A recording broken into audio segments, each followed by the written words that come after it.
Assalamualaikum. Selamat malam teman-teman. Kali ini saya akan menyampaikan dua hal ya. Yang pertama tentang pengancaman. Nah, kita sering mendengar pengancaman, diancam atau ancaman lah. Itu akan kita jelaskan perbuatan apa yang masuk di dalam pengancaman di KUHP kita atau di Undang-Undang ITE ya. Yang kedua tentang diduga. Kita seringkali mengatakan tentang seseorang atau menuduhkan kepada seseorang dengan awal diduga. Kita merasa kalau kita sebut diduga itu sudah boleh gitu ya. Contohnya diduga si Anu mencuri gitu. Kita merasa boleh mengatakan begitu. Kan saya cuma mengatakan diduga, apa salahnya? Jadi dua hal inilah yang akan kita bahas rekan-rekan supaya kita tahu ya kan. Supaya kita paham sehingga tidak salah berbuat. Banyak di antara kita ini karena ketidaktahuannya sehingga dia tersangkut perkara. Saya sering mengatakan teman-teman ya, kita bisa saja menjadi tersangka bukan karena kita salah, tapi karena kita berada pada waktu dan tempat yang salah. Itulah salah satu penyebabnya karena ketidaktahuan tadi. Nah sekarang saya ingin membahas yang pertama tentang pengancaman. Perbuatan apa sih yang bisa dimasukkan pasal pengancaman ini teman-teman? Jadi di pengancaman ini ada dua hal yang bisa kita masukkan pengancaman. Satu, mengancam orang lain untuk memberikan satu benda, mengancam orang lain untuk menghapuskan hutang atau untuk berhutang ya. Yang satu lagi mengancam orang lain untuk berbuat sesuatu atau mengancam orang lain untuk tidak berbuat sesuatu. Pengancamannya itu jenisnya apa? Yang pertama adalah diatur di pasal 368 ayat 1 rekan-rekan. Saya bacakan dulu ya. Barang siapa dengan maksud untuk menguntungkan diri sendiri atau orang lain secara melawan hukum, memaksa seseorang dengan kekerasan atau ancaman kekerasan untuk memberikan barang sesuatu, seluruhnya, sebagian atau sebagian kepunyaan orang lain, atau supaya membuat hutang maupun menghapuskan hutang. Jadi kalau kita mengancam orang lain ya, baik dengan kekerasan ataupun hanya nakut-nakuti dengan ancaman kekerasan untuk orang itu memberikan barang atau untuk orang itu menghapuskan hutang kita, kenalah dia pasal 368 ayat 1. Atau ini biasa disebut juga dengan pemerasan teman-teman. Misalnya debt collector nih mengancam dia dengan kekerasan untuk menyerahkan mobil kredit, kereta kredit atau motor kredit Anda. Itu masuk dia pasal 368 ya. Paham teman-teman ya? Ancaman kekerasan. Ada ancaman kekerasan di sana untuk orang itu memberikan barang, itu pemerasan, masuklah dia pasal 368. Lalu di pasal 369-nya ancamannya bukan kekerasan, tapi di sana ancaman untuk membongkar rahasia atau untuk mencemarkan nama baik orang ya. Kalau kamu tidak memberikan barang kepada saya, memberikan uang atau ini, saya akan membongkar rahasiamu misalnya kan. Saya akan mencemarkan nama baikmu misalnya. itu masuk dia pasal 369. Ingat, kalau dia pasal 368, ancamannya itu berupa kekerasan, ya. Ada kekerasan di sana atau ancamannya saja. Kalau 369, ancamannya itu bukan kekerasan tapi mempermalukan, ya. Misalnya membuka rahasia dan mencemarkan nama baik. Itu dia kekerasan yang pertama, teman-teman. Sekarang kita cek lagi kekerasan yang kedua, ya. Bentar, kita buka lagi pasalnya nih. Mana tadi? Sebentar teman-teman ya. Sabar. Saya kan saking banyaknya pasal-pasal itu pun saya pun jadi ini juga kan. Apa namanya, lupa atau enggak hafal saya itu. Sebentar ya.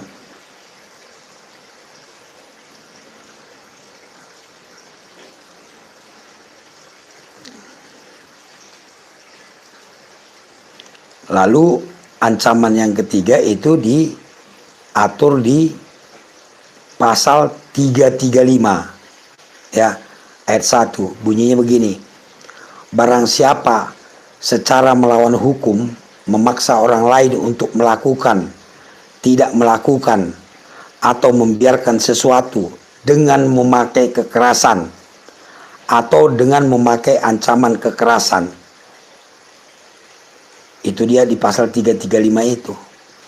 Jadi kalau di pasal 335 ini ancamannya itu dengan kekerasan juga, melakukan dengan ancaman kekerasan juga ya, untuk melakukan sesuatu atau tidak melakukan sesuatu gitu. Contohnya, ayo kamu berhenti mengerjakan itu, bangunan itu, kalau tidak saya akan pukul misalnya. Itu dia masuk pasal 335. Ada ancaman kekerasannya. Ya kan rekan-rekan. Jadi ada dua hal ini ya. Ancaman ini ada dua hal ya. Satu, ancaman kekerasan, menggunakan kekerasan ya. Yang kedua, ancaman mempermalukan.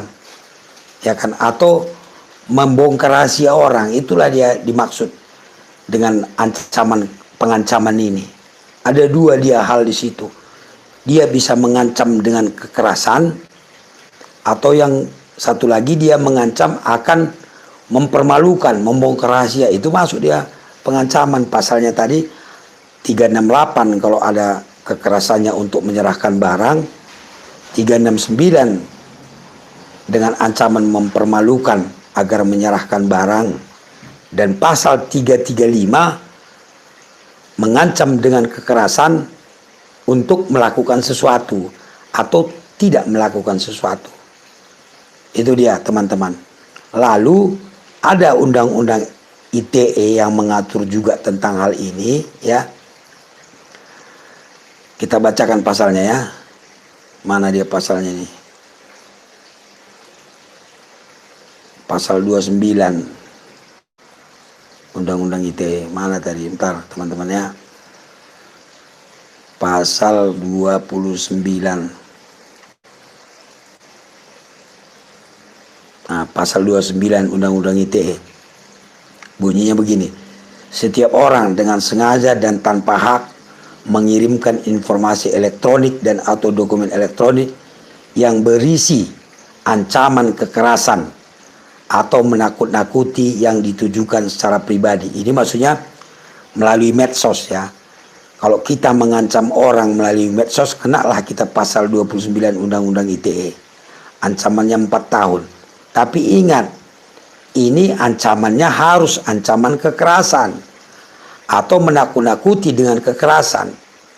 Dalam hal ini menakut-nakuti dia meskipun tidak dilakukan, hanya menakut-nakuti, tapi dengan kekerasannya masuk dia pasal 29 Undang-Undang ITE ini teman-teman.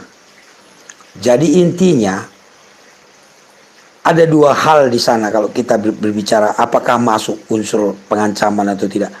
Ada kekerasannya, ancaman kekerasan. Kita sudah tahu kalau kekerasan, saya bunuh kamu, saya pukul kamu. Itu dia ancamannya. Atau Ancaman yang kedua tadi, mempermalukan, akan saya bongkar rahasiamu. Tentunya ada satu rahasia yang diketahui, kalau dibongkar dia malu gitu ya. Itu masuk juga pengancaman. Tapi lihat pengancamannya untuk apa?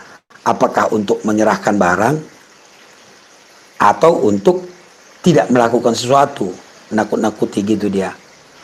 Ya rekan-rekan. Jadi kalau misalnya saya mengancam Anda, saya akan penjarakan kamu, saya akan masukkan, saya akan laporkan ke polisi misalnya. Itu bukan pengancaman teman-teman ya. Saya akan meninggalkan kamu kalau kamu tidak menuruti saya misalnya. Itu bukan pengancaman. Ya, jadi tidak semua hal-hal yang berseliweran di medsos ini pengancaman. Lihat tadi, ada kekerasannya kah? Atau ancamannya kah ada untuk membongkar rahasia? Itu dia. Jadi kalau misalnya kamu akan saya laporkan ke polisi, nah itu bukan ancaman. Atau kalau kamu berbuat begini kamu akan dihukum misalnya, itu bukan ancaman. Memang benar kalau kita berbuat salah kan kita akan dihukum, kita akan dilaporkan ke polisi gitu ya. Paham teman-teman ya. Jadi kita sekarang sudah tahu apa yang disebut dengan pengancaman itu. Harus ada kekerasannya di situ, ancaman kekerasan. Atau setidaknya dia mengancam untuk mempermalukan kita karena dia tahu rahasia kita. Itu masuk dia pasal yang tadi. Ya, paham ya teman-teman ya. Dan yang kedua, saya ingin menyampaikan tentang yang kedua tadi, diduga. Seringkali kita mengatakan menduduhkan seseorang, tapi kita dahului dengan kata-kata diduga. Misalnya, saya menduga si A mencuri. Nah, kita merasa kita udah benar, tidak akan terjerat hukum. Kan diduga gitu. Nggak bisa seperti itu teman-teman. Kalau Anda mengatakan seseorang, saya menduga si X itu pencuri, lalu Anda sebarkan ya, sehingga orang lain tahu, Anda kena pencemaran nama baik. Tapi bang, kan saya bilang menduga. Iya, meskipun Anda bilang menduga gitu, Anda punya hak apa menduga orang? Yang menduga itu penyidik ya, tersangka. Penyidik kalau memeriksa orang, melakukan proses hukum terhadap seseorang itu, dia menyebutnya tersangka ya kan, atau sama juga dengan terduga kan, penyidik. Tapi kalau kita bukan penyidik, nggak bisa kita mengatakan menduga orang. Kita nggak punya wewenang untuk menduga orang. Ini hal-hal yang sering kita abaikan. Kalau ada kata-kata diduga, kita berasa kita boleh mengatakannya. Tidak boleh teman-teman. Diduga si Anu mencuri, diduga si Anu berzina gitu. Meskipun Anda tulis ada diduga gitu, Anda akan tetap kena pasal pencemaran nama baik apabila hal itu Anda sebarkan. Ingat omongan saya, jangan sampai nanti Anda lakukan ini, tahu-tahu orang mengadu, Anda masuk. Pak, tapi saya kan bilang diduga. Anda gak punya hak untuk menduga orang. Penyidik tuh, itu baru dia memeriksa orang tersangka katanya kan. Udah proses hukum. Kecuali sudah dalam tahap proses hukum, yang bersangkutan sudah dijadikan tersangka oleh penyidik, baru Anda boleh mengatakan si A itu diduga, karena memang sudah diduga oleh penyidik gitu ya. Hati-hati temannya, jangan sekali-sekali menyebarkan fitnah walaupun dengan awalannya diduga ya. Jelas ya teman-teman ya. Sekarang kita coba cari pertanyaan-pertanyaan, barangkali ada yang belum pernah kita bahas.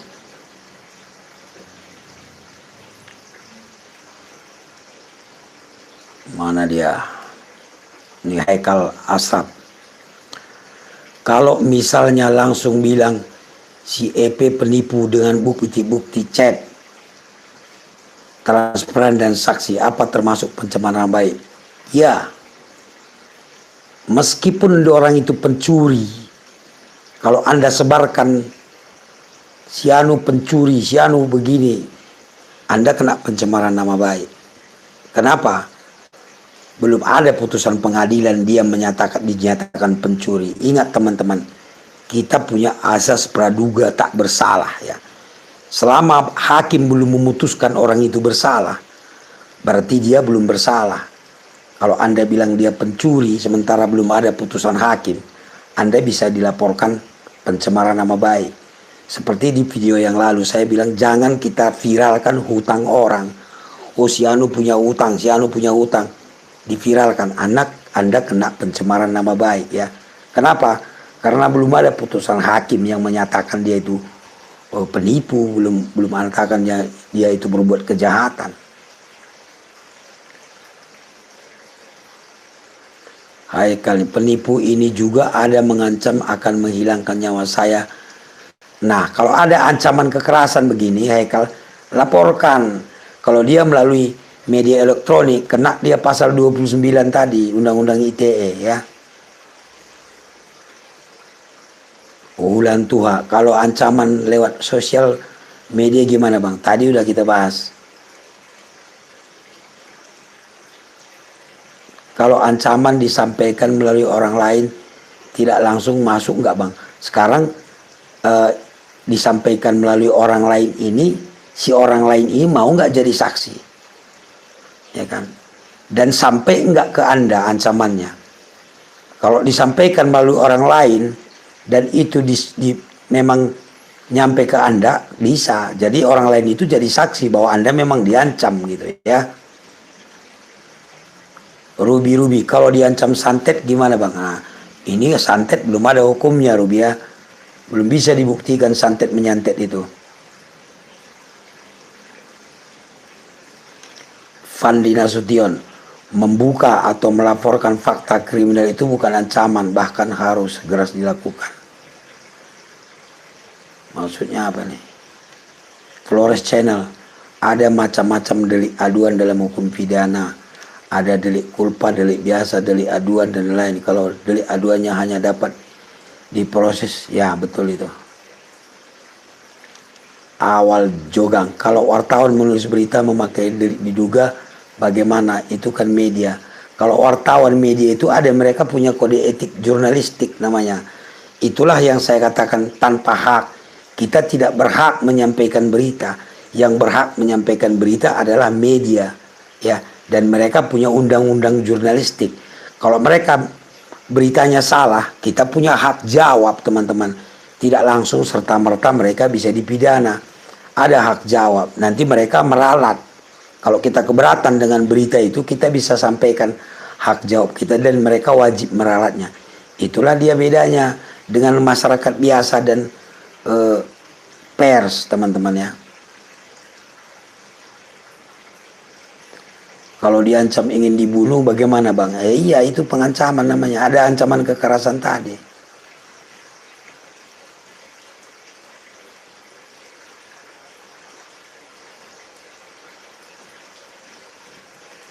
Arif, kalau instansi melanggar aturan yang menyulitkan masyarakat bagaimana hukumnya?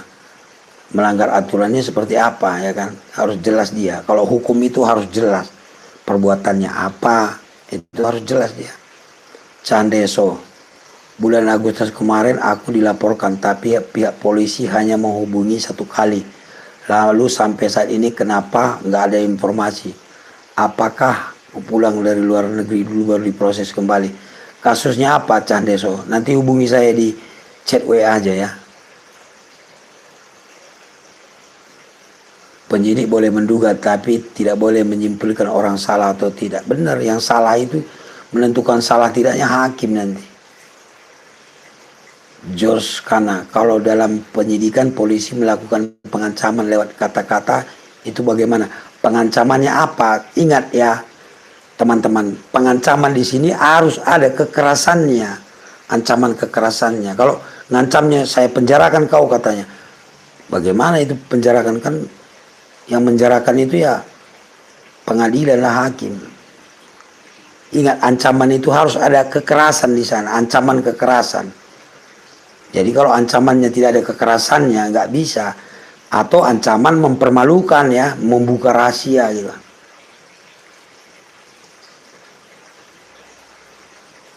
di George Kana, di kepolisian adakah alat dalam penyidikan yang bisa membaca pikiran orang dari jauh-jauh? Tidak ada lah. Itu kan enggak, hukum itu harus jelas fakta dia.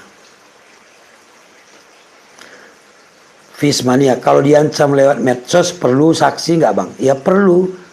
Chatnya kalau misalnya lewat diancam lewat medsos, misalnya lewat Facebook, di screenshot dia. Kalau lewat WA di screenshot, gitu dia, ada buktinya ya.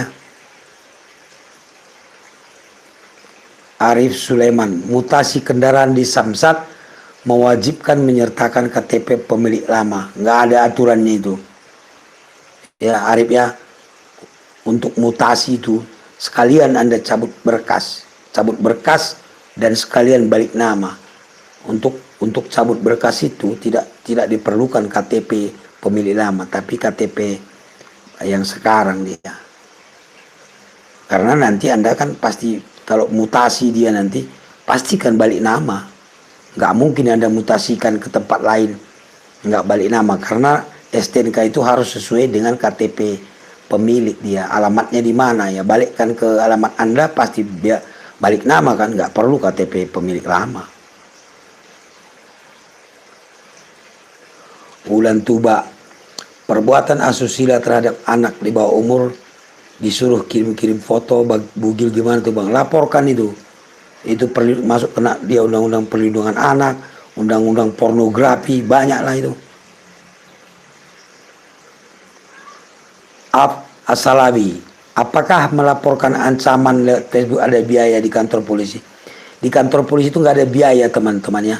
Kalau Anda ke kantor polisi, yang ada biaya adalah hanya membuat SKCK, surat keterangan catatan kepolisian, itu ada biayanya 30.000. Dan itu bukan buat polisi, buat negara, itu pemasukan negara itu ya.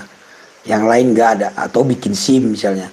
Tapi selain itu tidak ada, gratis. Kalau dalam penyidikan, proses hukum itu gratis.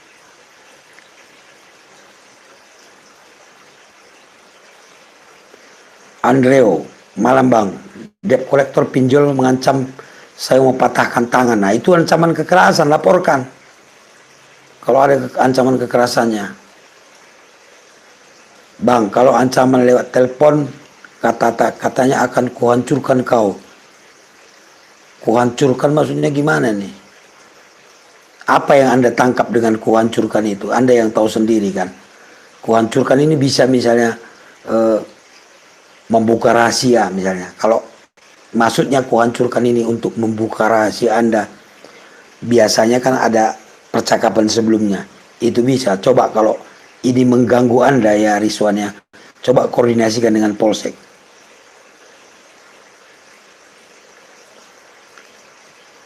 Baik teman-teman, sampai di sini dulu. Kalau Anda ingin bertanya lebih jauh, bisa langsung chat ke WA saya 0812 60 70 808 ya teman-teman ya. Tapi saya mohon karena ini banyak yang ngechat, harap maklum terlambat membalas atau ngantri ya. Tapi silahkan hubungi saya di chat WA itu, dan gratis. Sekalian kita silaturahmi. Tetap semangat, jauhkan diri dari masalah, hati-hati ya kan bermain medsos.